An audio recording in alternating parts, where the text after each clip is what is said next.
ನಮಸ್ತೆ ಸ್ನೇಹಿತರೆ. ಇವತ್ತಿನ ಈ ವಿಡಿಯೋದಲ್ಲಿ ನಾವು ಯಾವಾಗ ದುಃಖಗೊಳ್ಳುತ್ತೇವೆ, ನಾವು ಯಾವಾಗ ಖುಷಿಗೊಳ್ಳುತ್ತೇವೆ ಎಂಬುದನ್ನು ವೆರಿಫೈ ಮಾಡುವ. ನಾವು ಬಾಡಿ ಅಂದರೆ ಏನು, ಸೆಲ್ಫ್ ಅಂದರೆ ಏನು ಅಂತ ನೋಡಿದೆವು. ಬಾಡಿಯ ಇನ್ನೇಟ್ ಕ್ವಾಲಿಟಿಯ ಬಗ್ಗೆ ನಾವು ಅನಲೈಸ್ ಮಾಡಿದೆವು. ಬಾಡಿ ಅಂದರೆ ಕೇವಲ ಒಂದು ವಸ್ತು ಮಾತ್ರ. ಯಾರು ಯಾವ ಥರದ ಆ್ಯಕ್ಷನ್ ಕೊಡ್ತಾರೆ ಅದಕ್ಕೆ ಸರಿಯಾದಂತಹ ರಿಯಾಕ್ಷನನ್ನು ಆ ಬಾಡಿ ಕೊಡ್ತದೆ. ವಸ್ತುವಿಗೂ ದೇಹಕ್ಕೂ ವ್ಯತ್ಯಾಸವಿಲ್ಲ. ಆದರೆ ಎಲ್ಲ ಅನಾಲಿಸಿಸ್, ರೆಕಾಗ್ನೈಸೇಷನ್ ಎಲ್ಲ ಆಗ್ತಾ ಇರುವುದು ನಮ್ಮ ಸೆಲ್ಫಲ್ಲಿ. ಆ ಸೆಲ್ಫಿಗೆ ಒಂದು ಇನ್ನೇಟ್ ಕ್ವಾಲಿಟಿ ಇದೆ. ಆ ಕ್ವಾಲಿಟಿ ಏನು ಎನ್ನುವುದನ್ನು ನಾವು ನೋಡುವ. ನೀವು ಇದನ್ನು ಐಡೆಂಟಿಫೈ ಮಾಡಿರ್ಬೋದು. ಯಾರಾದರೂ ಬಂದು ನಿಮಗೆ ಬೈತಾರೆ. ಬೈಯುವಾಗ ನಿಮಗೆ ಬೇಸರವೋ ಕೋಪವೋ ಬರುವುದು ನಿಮ್ಮ ದೇಹಕ್ಕಲ್ಲ, ಬದಲಾಗಿ ನಿಮ್ಮ ಸೆಲ್ಫಿಗೆ.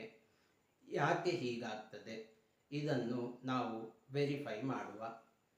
ಈಗ ಕೆಲವು ಪ್ರಶ್ನೆಗಳನ್ನು ನಾನು ನಿಮಗೆ ಕೇಳುತ್ತೇನೆ. ನೀವು ಆಲೋಚನೆ ಮಾಡದೆ, ಏನು ಥಿಂಕ್ ಮಾಡದೆ ಇದಕ್ಕೆ ಉತ್ತರ ಕೊಡಬೇಕು. Whether you want to give respect for all people. ನಾವು ಆಲೋಚನೆ ಮಾಡದೆ ಉತ್ತರ ಕೊಟ್ಟರೆ ಅದಕ್ಕೆ ಎಸ್ ಅಂತ ಬರ್ತದೆ.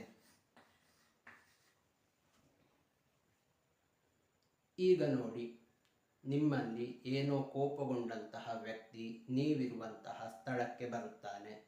At that time we are not ready to give respect for him. ಅಷ್ಟರವರೆಗೆ ಖುಷಿಯಲ್ಲಿದ್ದಂತಹ ನಾವು ಬೇಸರಗೊಳ್ಳುತ್ತೇವೆ.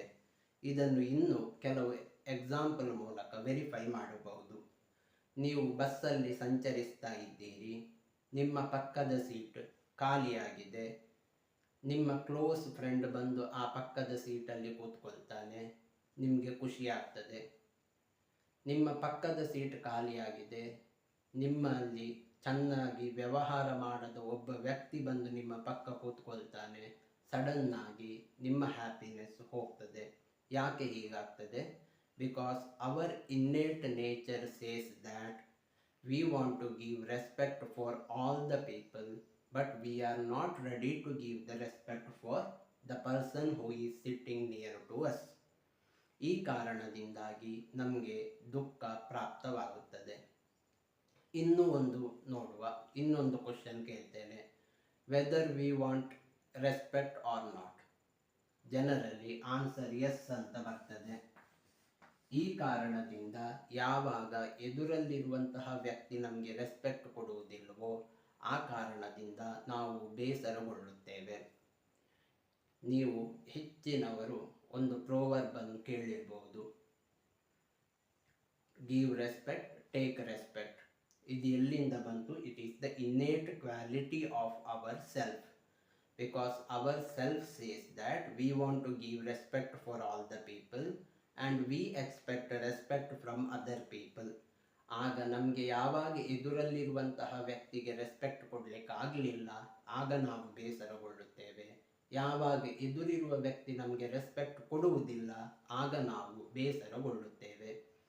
ಇನ್ನು ಅನೇಕ ಇನ್ನೇಟ್ ಕ್ವಾಲಿಟಿಗಳು ಈ ಸೆಲ್ಫಿಗಿದೆ. ಇನ್ನೂ ಒಂದು ಕ್ವಶನ್ ಮೂಲಕ ಇದನ್ನು ವೆರಿಫೈ ಮಾಡುವ. Whether you want to be independent or dependent. Think ಮಾಡದೆ ಆನ್ಸರ್ ಹೇಳಿದರೆ ಇಂಡಿಪೆಂಡೆಂಟ್ ಅಂತ ಬರ್ತದೆ. ಈಗ ನೀವು ಜನರಲ್ ಆಗಿ ಆಲೋಚನೆ ಮಾಡಿ ನೋಡಿ. We want to be independent.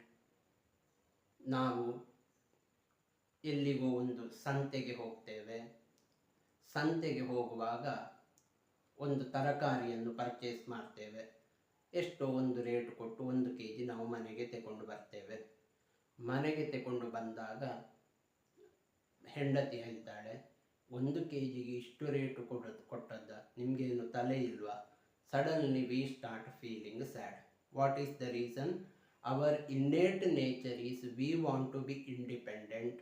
But ಹೆಂಡತಿ ಹೇಳಿದಾಗ ನಮಗೆ ಆಲೋಚನೆ ಬರಲಿಕ್ಕೆ ಸ್ಟಾರ್ಟ್ ಆಯಿತು, ಹೌದಾ ಆಗಿರ್ಬೋದಾ, ಯಾಕೆ ಬಂತು?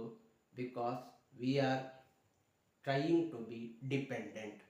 ಆದ ಕಾರಣ ಆಲೋಚನೆ ಮಾಡಿ, ಯಾವಾಗ ನಾವು ಒಂದು ಕೆಲಸವನ್ನು ಕ್ಲಾರಿಟಿಯಿಂದ ಮಾಡ್ತೇವೆ, ಇಂಡಿಪೆಂಡೆಂಟ್ ಆಗಿ ಮಾಡ್ತೇವೆ, ಬೇರೆಯವರಿಗೆ ರೆಸ್ಪೆಕ್ಟ್ ಕೊಡ್ತೇವೆ. Because all this are innate nature of our self. We feel happy whenever we want to be dependent. Whenever we are not able to give respect for other people, we feel unhappy. ಸ್ನೇಹಿತರೆ, ನಿಮ್ಮ ಸೆಲ್ಫಿನ innate nature ಏನಿದೆಯೋ ಅದನ್ನು ಪ್ರಶ್ನಿಸುವ ಮೂಲಕ ನೀವು ಕಂಡುಕೊಳ್ಳಿ. ಆದರೆ ಒಂದು ತಿಳ್ಕೊಳ್ಳಿ, ಈ ಇನ್ನೇಟ್ ನೇಚರ್ ನೀವು ಜಗತ್ತಲ್ಲಿರುವ ಯಾವ ವ್ಯಕ್ತಿಯಲ್ಲಿ ಬೇಕಾದರೂ ಪ್ರಶ್ನೆ ಕೇಳಿ ನೋಡಿ, ಒಂದೇ ಥರದ ಆನ್ಸರ್ ಬರ್ತದೆ. ಯಾಕಂತ ಹೇಳಿದರೆ, the innate nature of self of all individual person is same. Thank you.